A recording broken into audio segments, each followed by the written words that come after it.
Welcome to Tabletop Battle Adventures. It is now 0230 hours. D-Day. Turn 5.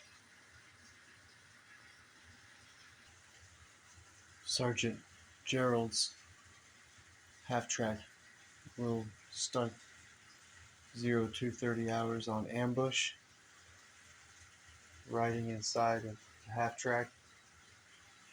1058th Grenadier Platoon Sergeant Robert is on ambush.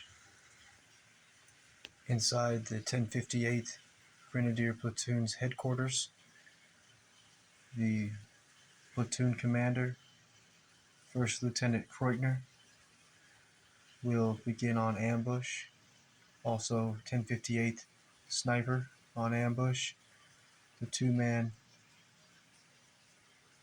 or the two LMG teams from 3rd Section are on ambush, and 3rd Section Assistant Leader Sergeant Logan, manning the spotlight, is also on ambush. 506th Sniper Sergeant Jory will begin on ambush. He's got to be ready for that spotlight to knock it out. Light mortar team will begin on ambush. Medium mortar team will begin on ambush. It is still 0230 hours, therefore it is night fighting, 6-inch visibility. Colonel Sink consolidating his heavy weapons teams. Men from 2nd Squad, 2nd Squad Assistant Leader Sergeant Adam, and some of 2nd Squad moving toward the center to support Colonel Sink. We also have the heavy weapons Squad Leader Sergeant Matt moving with bazooka team, which much needed, and flamethrower team needed over here. Platoon Commander Captain Holgate and his radio and operator and messenger headed this way to lead the right flank.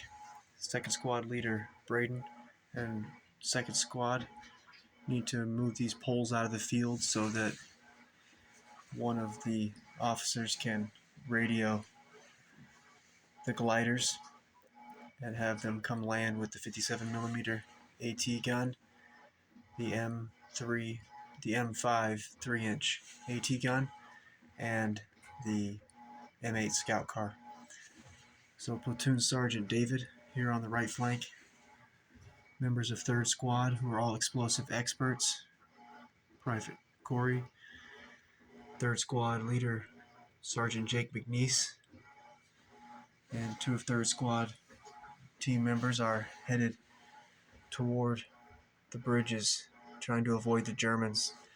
U.S. forces need to destroy at least one or both bridges to keep the German armor from reinforcing through Carentan. 3rd Squad Assistant Sergeant Brandon and Sniper Sergeant Caleb moving forward. More 3rd Squad soldiers.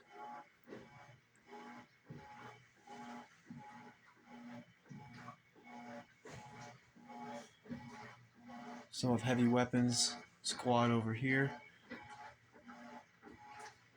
A lot of 1st Squad through this field and heavy weapons teams. Platoon Leader 1st Lieutenant Corey moving down the road, leading the left flank.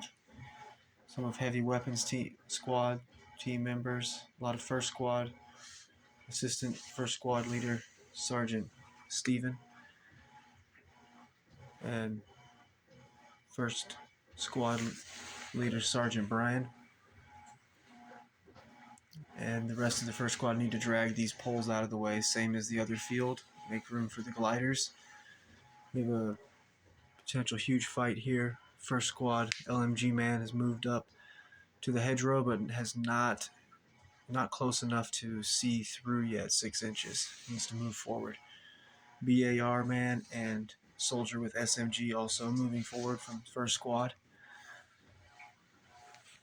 First squad soldier with SMG has moved into position in the hedgerow, has visibility is 6 inches. He can see the 1058 first squad leader, Sergeant Michael, with his dog Monster, who is in position to set up explosives to blow this bridge if necessary.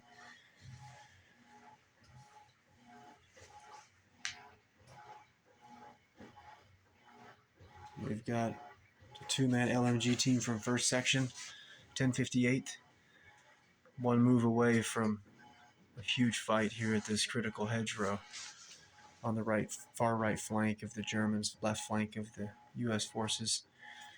We have 1058th First Squad Assistant Leader Sergeant Nicholas and a 2-man assault rifle team moving forward to support flamethrower team and LMG team. Third section, 1058 third section leader and 1 man moving into a defensive position to support Sergeant Gerald and Platoon Sergeant Robert. 1058 mortar has left the headquarters building looking for a good position to set up. Third section leader was Sergeant Martin. 2-man assault rifle team from 3rd section, 1058, moved into position here. Sergeant Ronald's half-track was able to escape the initial ambush, and riding in the half-track is the 1058th medic, 2 men from the 1058th forward observer team, and a 2-man LMG team from 2nd section of the 1058th is also on board, and 2nd section leader Sergeant Stephen is also on board, Sergeant Ronald's half-track.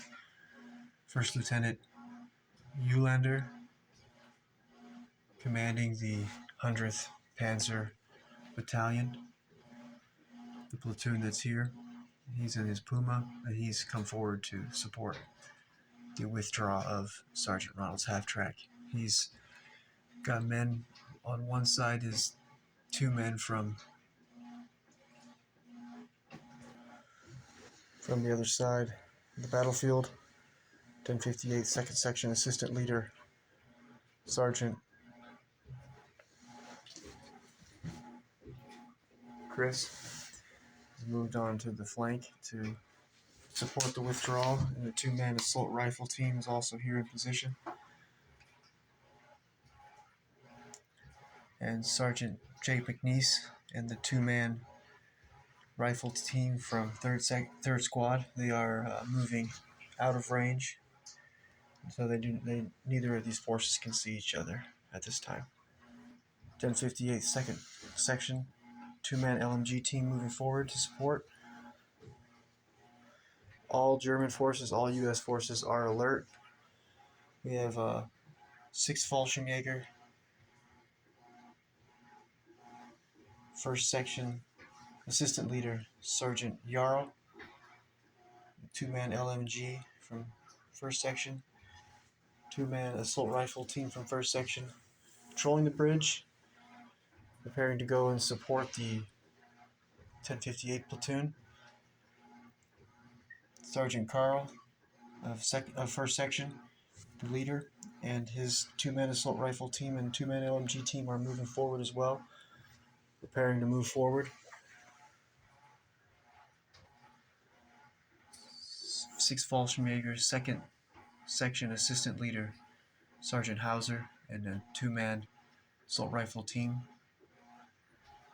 and the 2-man LMG team here are moving forward, preparing to support the 1058th platoon.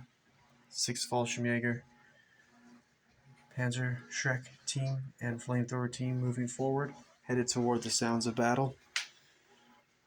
6th 6th Fallschirmjäger medic moving out of the chapel, and the medium mortar team in position to rain down mortars this turn. 2nd section leader, Sergeant Hans, leading the way. He has a 2-man assault rifle team following him and a 2-man LMG team going to meet up with the other half of 2nd section. In the chapel we have Major Vanderheit, commander of the 6th Fallschirmjäger, calling into headquarters and coordinating reinforcements from the 12th SS Panzer Division. There'll be a platoon of 25th Panzer Grenadiers coming turn 12 through Carentan to support, push back the Americans. And also we have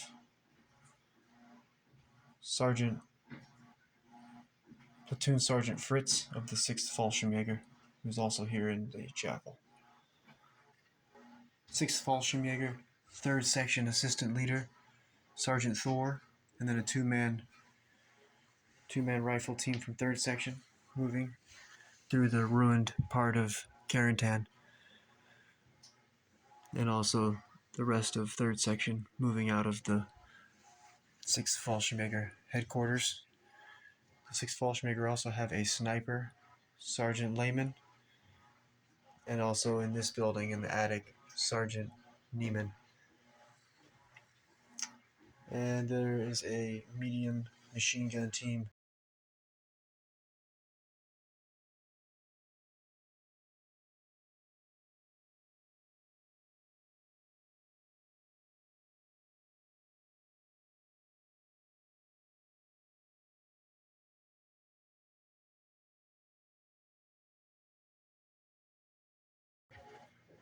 .44 order dice in the bag for the U.S. forces, and 47 order dice in the bag for the German forces. 0230 hours D-Day, turn 5.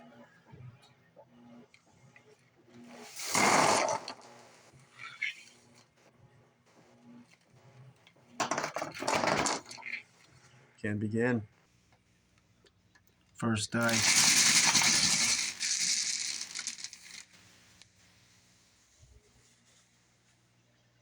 U.S. dice. Before the first U.S. order dice can be issued, the 3 U.S.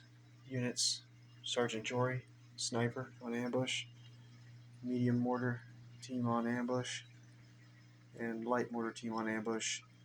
And there's no radio operator that is in range to call in fire. The 3 radio operators are located in these 3 spots, too far away to call in the mortars.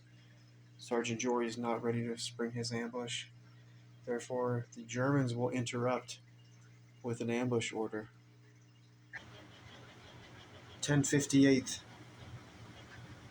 Platoon Sergeant Robert, riding in Sergeant Gerald's half-track, is going to spring his ambush order, and he's going to advance out of the half-track and move up and see if he can get in range to hand out 2 order dice.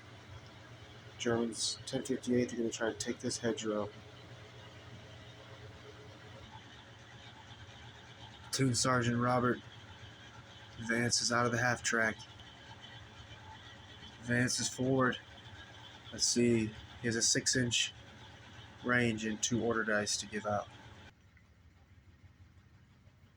Platoon Sergeant Robert's first order is going to go to the 1058th 1st Section LMG team, and they're going to advance forward, be able to climb into this hedgerow, and they are going to open fire on the 1st Squad 2-man team, one with BAR and one with Thompson.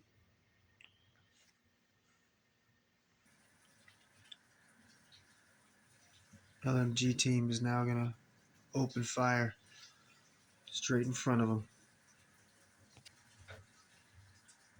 5 shots. 3 normally, movement 4, under 6 inches 3. The U.S. First Squad team will go down.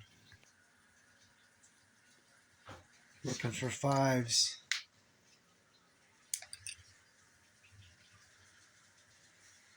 We've got 1 hit,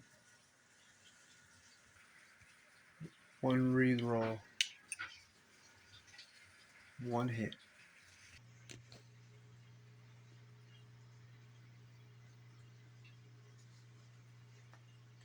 Ah! 1 man killed. Do we get to choose? No. BAR man is hit and killed. First blood of 0230 hours.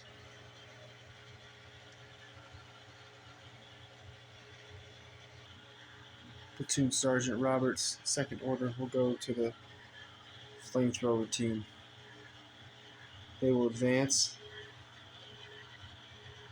and see if they're in range to spot the U.S. forces on the other side of the hedgerow.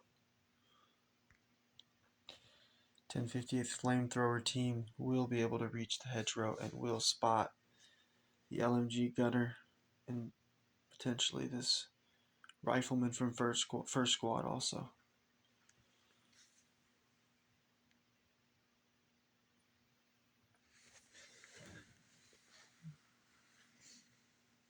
Oh yeah.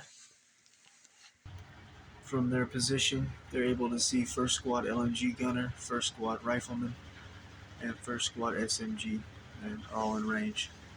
They will open fire on the LMG man directly in front of them, needing a 3, movement 4, close range 3, single man 4, and he will not go down. First squad LMG gunner will not go down. Time to burn, says Private Claus. Needing a 3, movement 4, close range 3, single man 4. Ah! He is hit. He is burning.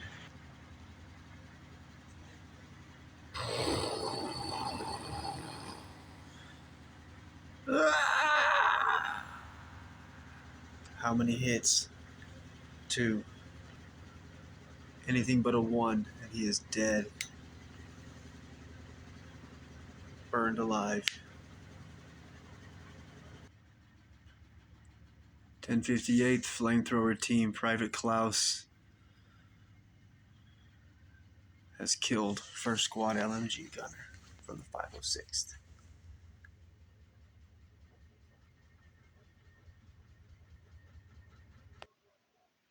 1058th platoon commander, First Lieutenant Kreutner, will now interrupt the first order dice for the U.S.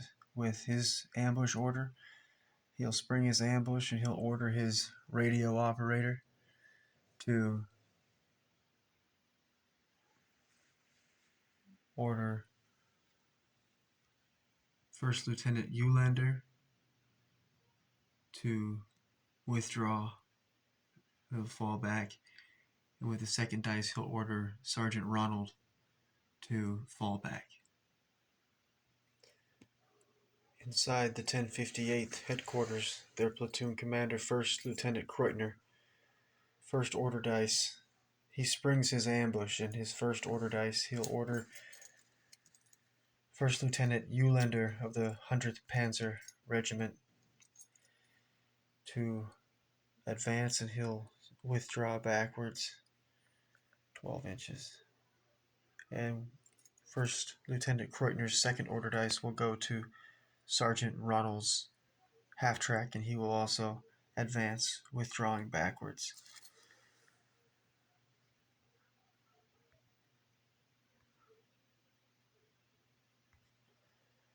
First Lieutenant Eulander.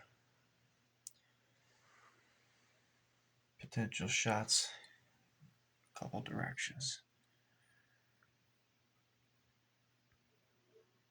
Sergeant Ronald stops, and he's going to give out an order dice to 1058 2nd Section Assistant Leader Sergeant Chris, and he'll receive an advance order, and he'll advance down this way, tucked into the hedgerow. And on his way, he'll also pull a dice and order the 2-man assault rifle team from the 2nd section of the 1058 to fall back along this hedgerow.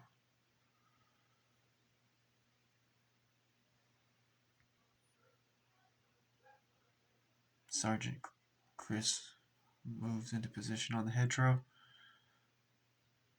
2nd section assault rifle team falls back. And now Sergeant Ronald will continue, falling back.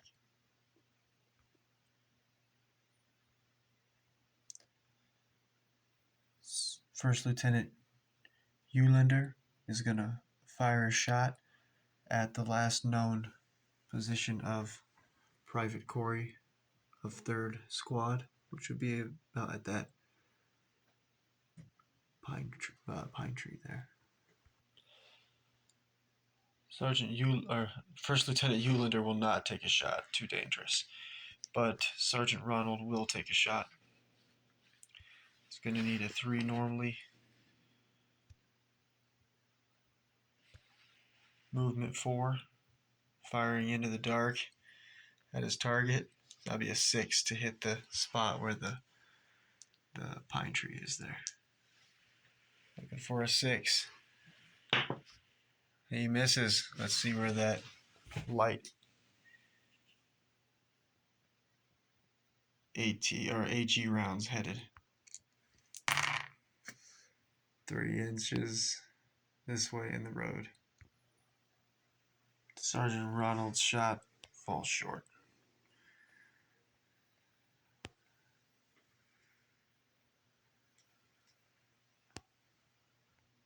With that, 1058 First Lieutenant Kreutner's orders to First Lieutenant Eulander and Sergeant Ronald have been executed. Falling back, gonna get a defensive position set up and protect these bridges safe so that the German reinforcements can cross over the bridges and smash the paratroopers.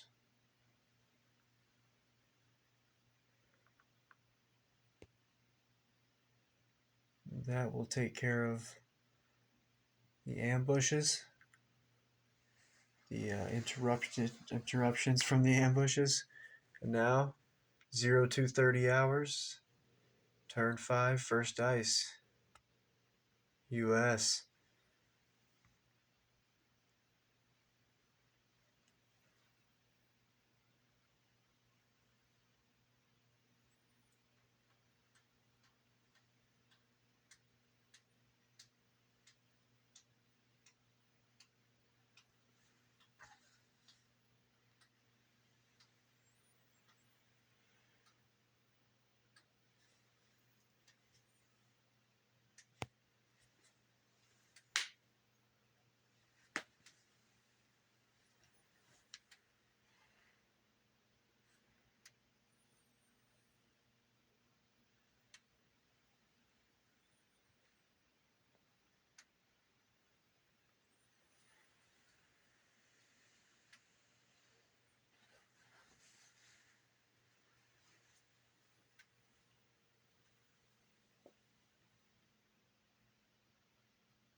See you next time for first dice 0230 hours.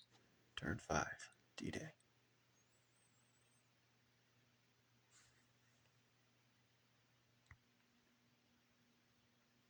The horror. Germans take the hedgerow.